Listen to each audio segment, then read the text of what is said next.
Good morning student.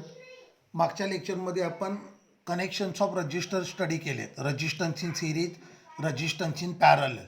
आज आपल्याला पुढचा पॉईंट स्टडी करायचा आहे, तो म्हणजे सेल. सेलची डेफिनेशन अशी असते: a device which provides necessary potential difference across a circuit to maintain steady current through it is called as cell. Okay, सेलची डेफिनेशन काय आहे? A device which provides necessary potential difference to maintain steady current in circuit is called as cell. सेलचा symbol असा असतो. हा सेलचा symbol आहे. ही जी मोठी line आहे याला म्हणतात पॉझिटिव्ह टर्मिनल. ही छोटी लाईन आहे याला म्हणतात negative terminal. Number of cell तुम्ही यूज करत असाल,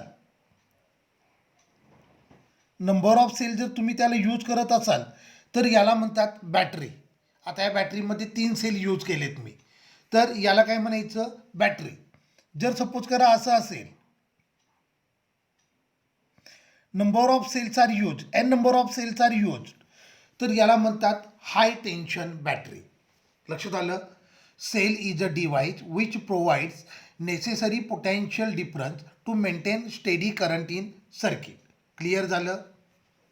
तर हा सेल आहे, ही बॅटरी आहे आणि याला म्हणायचं हाय टेन्शन बॅटरी. ही comparatively large potential difference provide करेल अक्रॉस अ सर्किट. मग आता पुढचा पॉईंट आहे तो म्हणजे इलेक्ट्रोमोटिव्ह फोर्स, EMF. आता इलेक्ट्रोमोटिव्ह फोर्स याचं नाव जरी फोर्स असलं तरी हा फोर्स नाही आहे, हे व्होल्टेज आहे. When any battery is not providing any current in a circuit, when a battery is not providing any current in a circuit, then voltage across it terminal is called as EMF. ज्या वेळेला एखादी battery सर्किटमध्ये current provide करत नाही त्यावेळेला तिच्या इलेक्ट्रोडच्या across जे voltage असणार आहे त्याला म्हणतात EMF. क्लिअर झालं? ज्या वेळेला एखादी बॅटरी सर्किटमध्ये करंट प्रोव्हाइड करत नाही त्यावेळेला बॅटरीच्या इलेक्ट्रोडच्या अक्रॉस जे किंवा बॅटरीच्या टर्मिनलच्या अक्रॉस जे व्होल्टेज असतं त्याला EMF म्हणतात. EMF म्हणजे इलेक्ट्रोमोटिव्ह फोर्स. ह्याच्या नावात जरी फोर्स आलं तरी हे व्होल्टेज आहे. Okay, so when any battery is not providing any current in a circuit, when a battery is not providing any current in a circuit, then voltage of battery is called as EMF. Okay, आता EMF ज्या वेळेला तुम्ही म्हणता त्यावेळेला सर्किटमधला current 0 आहे, बरोबर आहे. जर एखादी बॅटरी सर्किटमध्ये करंट प्रोव्हाइड करत नसेल तर तिच्या टर्मिनलच्या अक्रॉस जे व्होल्टेज असेल त्याला आपण EMF म्हणतो. मग आता EMF डिफाईन करताना सर्किटमधला करंट 0 आहे, याचा अर्थ सर्किट ओपन आहे, म्हणून EMFला म्हणतात ओपन सर्किट व्होल्टेज. लक्षात आलं? मी काय म्हटलं? क्लिअर झालं? EMF डिफाईन करताना एक सर्किटमधला करंट 0 असतो, तर म्हणून EMFला म्हणतात open circuit voltage. Terminal potential,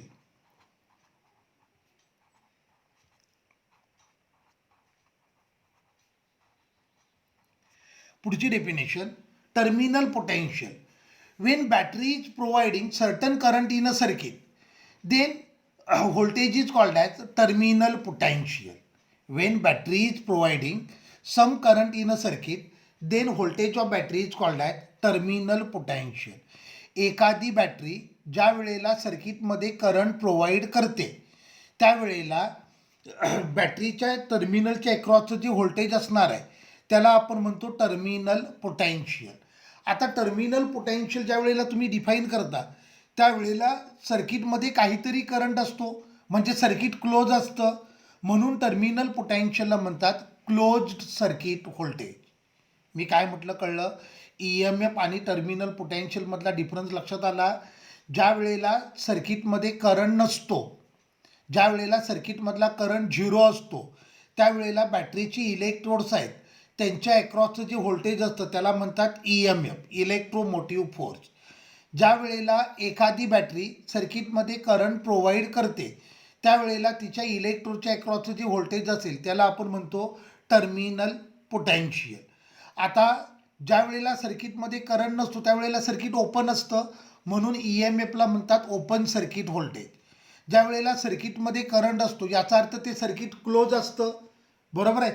त्यामुळं टर्मिनल पोटेन्शियलला म्हणतात closed circuit voltage. Okay.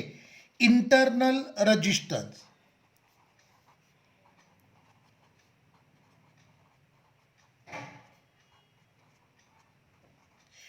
internal resistance, an opposition offered by component of battery to the flow of electric current is called as internal resistance. An opposition offered by components of battery to the flow of electric current is called as internal resistance. आता कोणती पण battery असेल त्या बॅटरीमध्ये दोन electrode असतील, एक positive electrode आणि एक निगेटिव्ह इलेक्ट्रोड. म्हणजे एक कॅथोड असेल, एक ॲनोड असेल, इलेक्ट्रोलाइट सोल्युशन असेल. बॅटरी स्वतःच करंट प्रोड्यूस करते आणि बॅटरीचे हे जे कंपोनंट आहेत म्हणजे बॅटरीचे इलेक्ट्रोड पुन्हा इलेक्ट्रोलाइट सोल्युशन हे करंटला अपोज करतात. हे अपोजिशन म्हणजे इंटरनल रेजिस्टन्स. लक्षात आलं. Opposition offered by component of battery to the flow of electric current is called as internal resistance. आता बॅटरी आणि तिचा इंटरनल रेजिस्टन्स असा शो करतात. हे इंटरनल रेजिस्टन्स ही बॅटरी किंवा असं जरी शो केलं तरी चालतं. बॅटरी आणि तिचा इंटरनल रेजिस्टन्स, सेल आणि तिचा इंटरनल रेजिस्टन्स. मग आता आपल्याला स्टडी करायचं आहे relation between EMF, terminal potential and internal resistance. आता लक्ष द्या. ही बॅटरी, हा बॅटरीचा इंटरनल रेजिस्टन्स. ही बॅटरी कनेक्ट केले across external resistance capital R आणि ही की. आता की ओपन आहे याचा अर्थ जर बॅटरीच्या अक्रॉस तुम्ही व्होल्ट मीटर कनेक्ट केला तर हा व्होल्ट मीटर EMFचं रिडिंग शो करेल. कारण सर्किटमध्ये करंट झिरो आहे. सर्किटमधला करंट झिरो असेल तर ऑब्वियसली बॅटरीच्या इलेक्ट्रोडमधलं व्होल्टेज म्हणजे EMF असणार आहे. आता बघा, नीट लक्ष द्या.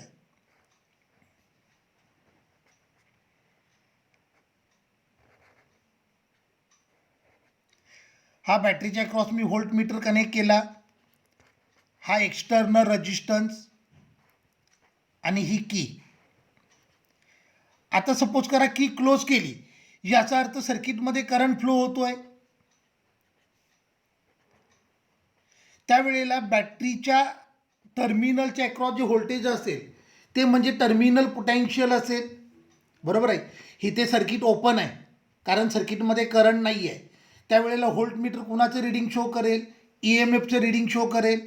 आता इथे सर्किट क्लोज आहे. बरोबर आहे. याचा अर्थ सर्किटमधून करंट फ्लो होतोय. त्यावेळेला व्होल्ट मीटर कुणाचं रिडिंग शो करेल? टर्मिनल पोटेन्शियलचं. कारण सर्किटमध्ये जर करंट नसेल तर त्यावेळेला बॅटरीच्या इलेक्ट्रोडच्या अक्रॉस जे व्होल्टेज असतं त्याला आपण EMF म्हणतो. बरोबर आहे. आणि ज्यावेळेला सर्किटमध्ये करंट असेल त्यावेळेला बॅटरीची इलेक्ट्रोड आहेत त्यांच्या अक्रॉसचं जे व्होल्टेज असतं त्याला आपण टर्मिनल पोटेन्शियल म्हणतो. पहिला सर्किट डायग्रॅम मी जो ड्रॉ केला आहे त्या सर्किट डायग्रॅममध्ये की ओपन आहे. बरोबर आहे. की ओपन आहे याचा अर्थ सर्किटमध्ये करंट नाही आहे. त्यामुळं बॅटरीच्या अक्रॉस जो व्होल्ट मीटर कनेक्ट केलं आहे, ह्या सेलच्या अक्रॉस जो व्होल्ट मीटर कनेक्ट केला आहे तो EMFचं रिडिंग शो करेल. की क्लोज केली, सर्किटमधून करंट फ्लो होतोय. बरोबर आहे. आता सर्किटमध्ये करंट फ्लो होत असेल तर बॅटरीचे जे टर्मिनल्स आहेत त्याच्या अक्रॉसचं व्होल्टेज म्हणजे टर्मिनल पोटेन्शियल असणार आहे. मग आता बघा, current is nothing but EMF divided by R total. So हे आलं I is equal to E upon R plus R. Total resistance किती असणार? हा R आणि हा R. एक्सटर्नल रेजिस्टन्स आणि इंटरनल रेजिस्टन्स हे दोघं सिरीजमध्ये आहेत. बरोबर आहे.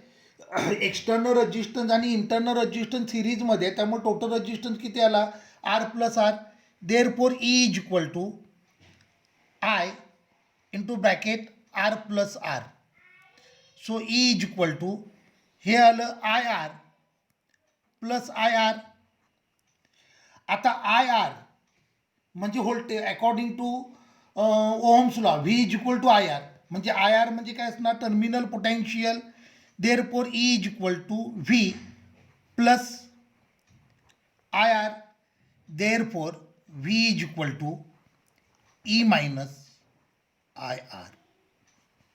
This is the relation between terminal potential, EMF and internal resistance. लक्षात आलं, terminal potential is always less than terminal potential is always less than EMF of battery. Okay, मग ह्याच्यावरून इंटरनल रेजिस्टन्सचा फॉर्म्युला पण ऑप्टेन करूयात. V is equal to IR, पण I is equal to E upon R plus R. मग V is equal to मला मिळालं ER divided by R plus R. बरोबर आहे.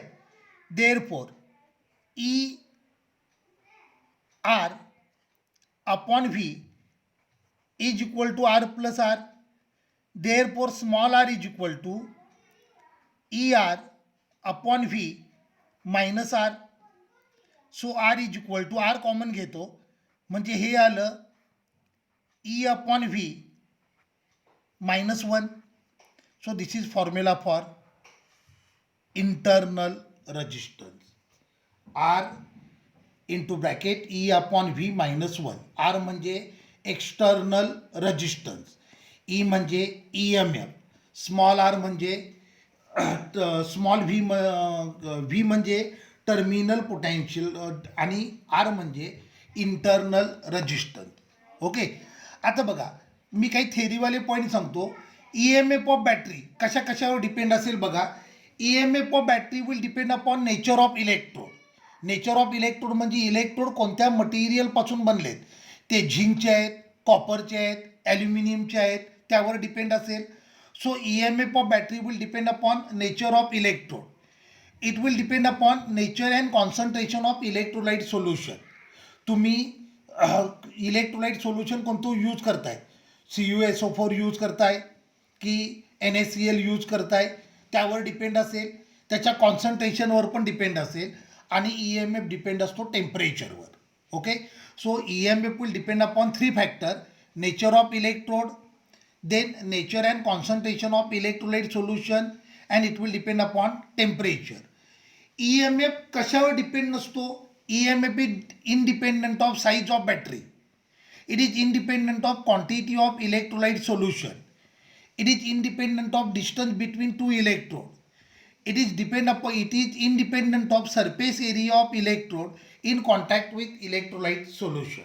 Okay, कशावर डिपेंड नाही आहे. साईज ऑफ बॅटरी छोटी आहे की मोठी आहे यावर ते डिपेंड नाही आहे. क्वांटिटी ऑफ इलेक्ट्रोलाइट सोल्युशनवर डिपेंड नाही आहे, म्हणजे तुम्ही इलेक्ट्रोलाइट सोल्युशन किती घेताय त्यावर ते डिपेंड नाही आहे. It is independent of distance between 2 electrode. 2 इलेक्ट्रोडमधलं जे डिस्टन्स असेल त्या डिस्टन्सवर देखील ते डिपेंड नाही आहे. It is independent of surface area of electrode in contact with electrolyte solution. तुम्ही इलेक्ट्रोलाइट सोल्युशनमध्ये इलेक्ट्रोड डीप केलेत, ते किती डीप केलेत त्याच्यावर ते EMF डिपेंड नाही आहे.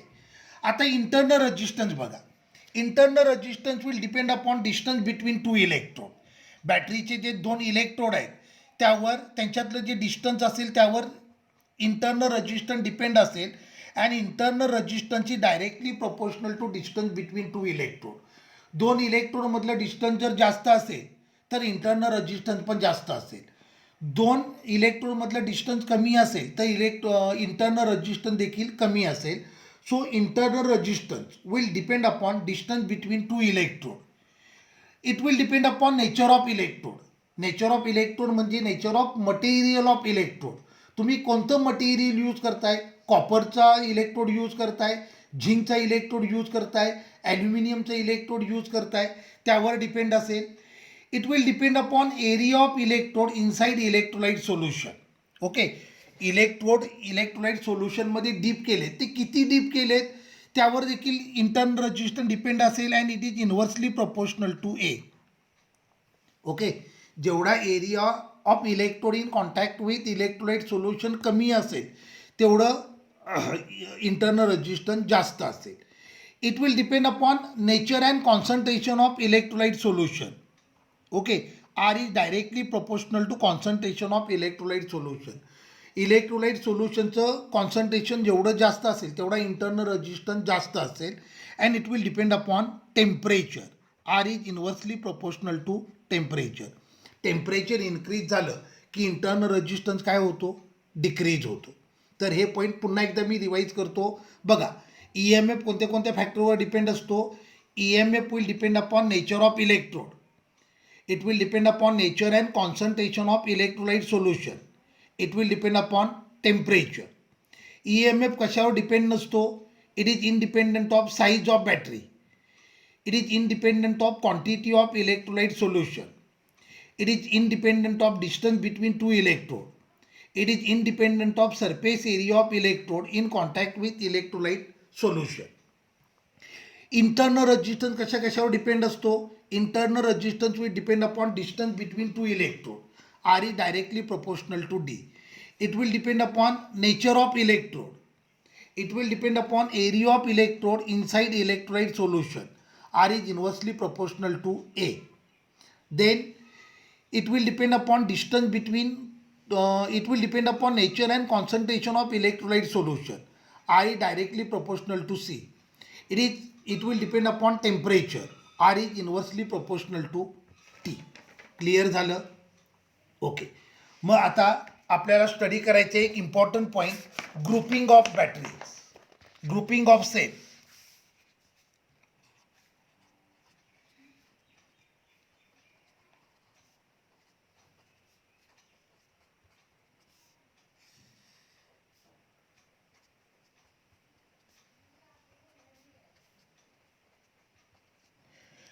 Grouping of cells. आता आपल्याकडे एन नंबर ऑफ सेल आहेत, त्यांना आपण कनेक्ट केलं इन सिरीज. ओके, हा पहिला सेल आणि हा त्याचा इंटरनल रेजिस्टन्स. सगळे सेल आयडेंटिकल आहेत. आयडेंटिकल आहे त्याचा अर्थ सगळ्यांचा ई एम एफ सेम आहे, सगळ्यांचा इंटरनल रेजिस्टन्स देखील सेम आहे. हा दुसरा सेल, हा त्याचा internal resistance dash dash dash dash. हा लास्टवाला सेल, हा त्याचा इंटरनल रेजिस्टन्स. ओके, हा एक्सटर्नल रेजिस्टन्स. हा झाला सर्किटमधला करंट. आता बघा, जर सेल सिरीजमध्ये कनेक्ट केलेले असतील तर टोटल ई एम एफ म्हणजे algebraic sum of E M F of individual cell असणार आहे. मग या केसमध्ये E effective is equal to येणार ई प्लस ई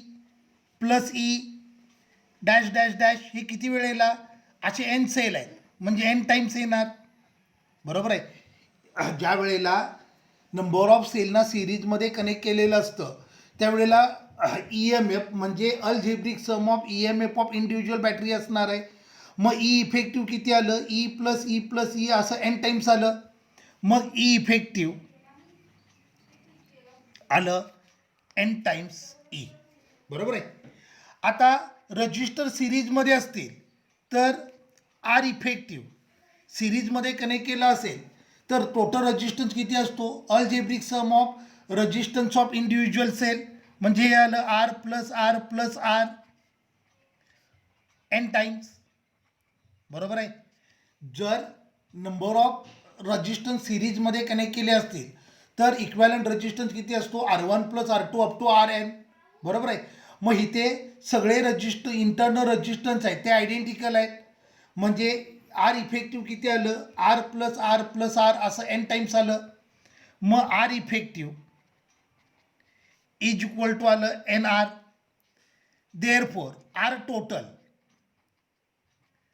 आता बघा, हे सगळे इंटरनल रेजिस्टन्स, हा जो एक्सटर्नल रेजिस्टन्स आहे त्याला सिरीजमध्ये कनेक्ट केलेत म्हणजे हे आलं N R plus R total. बरोबर आहे. Therefore I is equal to E effective upon R total. मग हे मला मिळालं E effective N E divided by N R plus R. जर number of batteries, number of cells सिरीजमध्ये connect केले असतील तर करंट इन सर्किट किती येतो, N E divided by N R plus R. लक्षात आलं. आता पहिली case, if capital R is greater than small R. मग हा फॉर्म्युला बघा, capital R is greater than small r, याचा अर्थ n R plus R is approximately equal to R असणार, कारण R small r internal resistance अगदी कमी आहे, म्हणजे एन आर हे निग्लिजिबल असणार. मग कॅपिटल आर खूप जास्त आहे, याचा अर्थ n R plus R is approximately equal to capital R आलं. मग त्या केसमध्ये करंट आला N E divided by capital R, so I is equal to N times E upon R. आता ई अपॉन आर म्हणजे current provided by single cell, therefore I is equal to N times current due to single cell. म्हणजे या केसमध्ये current कसा असेल, maximum असेल. Okay, जर number of cell सिरीजमध्ये कनेक्ट केले तर you will get maximum current when external resistance is greater than internal resistance. आता दुसरी केस पण बघूयात, if small r is greater than capital R. मग त्या केसमध्ये n R plus R is approximately equal to n r. मग त्या केसमध्ये करंट आला I is equal to n E divided by N R, so I is equal to E upon R. म्हणजे I आलं current due to single cell. मग मला सांगा, तुम्ही असं कनेक्शन कराल का, अशी कंडिशन पुट कराल का, आपण नंबर ऑफ सेल कनेक्ट केले पण करंट मात्र कुणाचा मिळू लागलाय, सिंगल सेलचाच मिळू लागलाय. म्हणजे मी 100 सेल कनेक्ट केले टिल देन मला करंट मात्र सिंगल सेलचाच मिळू लागलाय. If small r is greater than capital R. तर ज्या वेळेला तुम्ही नंबर ऑफ सेल्सना सिरीजमध्ये कनेक्ट करता त्यावेळेला ही कंडिशन बिलकुल यूज करायची नसते. लक्षात आलं. कारण जर internal resistance is greater than external resistance असेल तर त्या केसमध्ये तुम्हाला जो करंट मिळतो तो करंट नंबर ऑफ सेल जरी कनेक्टेड असले तरी सिंगल सेलचा रेजिस्टन्स मिळतो, म्हणून अशी कंडिशन यूज करायची नाही. जर नंबर ऑफ सेल सिरीजमध्ये कनेक्ट केलेले असतील तर कोणती कंडिशन सॅटिस्फाय व्हायला पाहिजे, small r greater than capital R. मग त्या केसमध्ये तुम्हाला करंट मिळतो n times current due to single cell. Clear झालं. तर हे होतं grouping of cells in series. मग आता सेल्स इन पॅरलल पण स्टडी करूयात.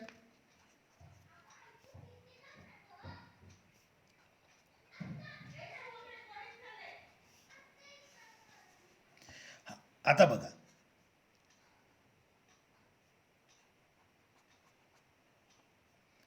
आर ई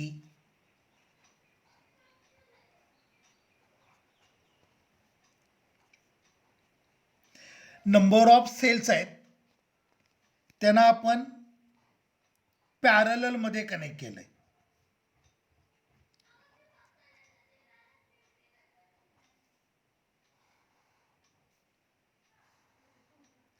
आणि हे कॉम्बिनेशन कनेक्ट केलंय अक्रॉस एक्सटर्नल रेजिस्टन्स. ओके, आता पॅरललमध्ये व्होल्टेज सेम असतं, पॅरलल कनेक्शन असेल, पॅरललमध्ये व्होल्टेज सेम असतं. So voltage drop across all register is same, all branches is same. So E effective आलं इज इक्वल टू ई. बरोबर आहे. आता हे सगळे इंटरनल रेजिस्टन्स एकमेकाला पॅरललमध्ये कनेक्ट आहेत, मग 1/R effective is equal to येणार 1/R plus 1/R plus 1/R. असं किती वेळेला, n times. So 1/R effective is equal to n/R. Therefore R effective is equal to R/N. आता एक लक्षात ठेवायचं, इंटरनल रेजिस्टन्स आणि एक्सटर्नल रेजिस्टन्स हे कायम एकमेकाला सिरीजमध्येच असतात. मी काय म्हटलं लक्षात आलं, एक्सटर्नल रेजिस्टन्स आणि इंटरनल रेजिस्टन्स हे कायम एकमेकाला सिरीजमध्येच असतात. Therefore R total is equal to R effective plus capital R. So हे आलं R plus r upon n. बरोबर आहे. मग ह्याच्यावरनं करंट काढूयात. Current is equal to E effective upon R total. मग मला मिळालं effective E M F E divided by हे आलं R plus r upon n, म्हणजे हे आलं E upon R n plus small r whole divided by n. So I is equal to मला मिळालं n E divided by N R plus r. So number of batteries, number of cells जर पॅरललमध्ये connect केलेले असतील तर current किती असतो, n E divided by N R plus r. Okay. आता सपोज करा n R is greater than small r. Okay. External resistance is greater than internal resistance, म्हणजे n R plus R is approximately equal to काय येणार, n R येणार. So I is equal to हे आलं n E divided by N R. So I is equal to E upon R. म्हणजे या केसमध्ये current कुणाचा मिळाला, नंबर ऑफ सेल जरी कनेक्टेड असले तरी करंट कुणाचा मिळाला आहे, सिंगल सेलचा मिळाला आहे. मग अशी कंडिशन तुम्ही यूज कराल का, नाही. मी काय म्हटलं लक्षात आलं, इथे नंबर ऑफ सेल जरी कनेक्ट केलेले असले तरी करंट कुणाचा मिळू लागला आहे, सिंगल सेलचा मिळायला लागला आहे. त्यामुळं जर सेल पॅरललमध्ये कनेक्ट केले असतील तर external resistance must be smaller than internal resistance. मग सपोज करा R is second condition less than small R. मग N R plus R is approximately equal to small R आलं. बरोबर आहे. मग करंट आला N E divided by small R. So I is equal to N times E upon R. So current कुणाचा आला, N times current due to single cell, म्हणजे हा current कसा असेल, मॅक्झिमम असेल. लक्षात आलं. हां, म्हणजे इथून पुढे लक्षात काय ठेवायचं, जर नंबर ऑफ सेल सिरीजमध्ये कनेक्ट केले असतील तर कोणती कंडिशन सॅटिस्फाय व्हायला पाहिजे. बघा, नंबर ऑफ सेल जर सिरीजमध्ये कनेक्ट केले असतील तर मॅक्झिमम करंट मिळवायचा असेल तर कोणती कंडिशन सॅटिस्फाय व्हायला पाहिजे, external resistance must be greater than internal resistance. लक्षात आलं का. मी काय म्हटलं कळलं, जर नंबर ऑफ सेल सिरीजमध्ये कनेक्ट केलेले असतील तर कोणती कंडिशन सॅटिस्फाय व्हायला पाहिजे, external resistance is greater than internal resistance. तसं असेल तर तुम्हाला करंट मॅक्झिमम मिळेल. पण तुम्ही जर internal resistance is greater than external resistance करत असाल तर त्या केसमध्ये नंबर ऑफ सेल कनेक्ट करून देखील तुम्हाला करंट कोणाचा मिळतोय, सिंगल सेलचा मिळतोय. त्यामुळं मग ही कंडिशन यूज करायची नाही. नाहीतर मग नंबर ऑफ सेल कनेक्ट केल्याचा काही फायदाच नाही आहे. नंबर ऑफ सेल जरी कनेक्ट केले तरी तुम्हाला करंट सिंगल सेलचा मिळू लागला आहे, मग त्या नंबर ऑफ सेलला कनेक्ट करण्याला काही मिनिंगच राहणार नाही. त्यामुळं सिरीज कनेक्शन करताना कंडिशन सॅटिस्फाय व्हायला पाहिजे, external resistance must be greater than internal resistance. हे जर पॅरलल कॉम्बिनेशन असेल तर मात्र बघा, external resistance greater than internal resistance असेल तर तुम्हाला current due to single cell मिळू लागलं आहे. मग नंबर ऑफ सेल कनेक्ट करायला काही मिनिंगच नाही आहे. त्यामुळं जर तुम्ही सिरीज पॅरलल कनेक्शन करत असाल तर कंडिशन कोणती सॅटिस्फाय व्हायला पाहिजे, external resistance must be less than internal resistance. Clear झालं. तसं केलं तर तुम्हाला करंट मिळेल N times current due to single cell. Okay. तर आज आपण खूप इम्पॉर्टंट पॉईंट स्टडी केले. Internal resistance, then E M F, terminal potential, त्यानंतर dependence of E M F, terminal potential आणि grouping of cells in series, cells in parallel. आता या टॉपिकमधलं थोडासाच पोर्शन राहिला आहे, म्हणजे हा टॉपिक आपला संपेल. अजून आपल्याला करायचं आहे मिक्स कॉम्बिनेशन ऑफ स्टडी करायचं आहे, important formula mix combination of battery, म्हणजे काही बॅटरी सिरीजमध्ये काही बॅटरी पॅरललमध्ये.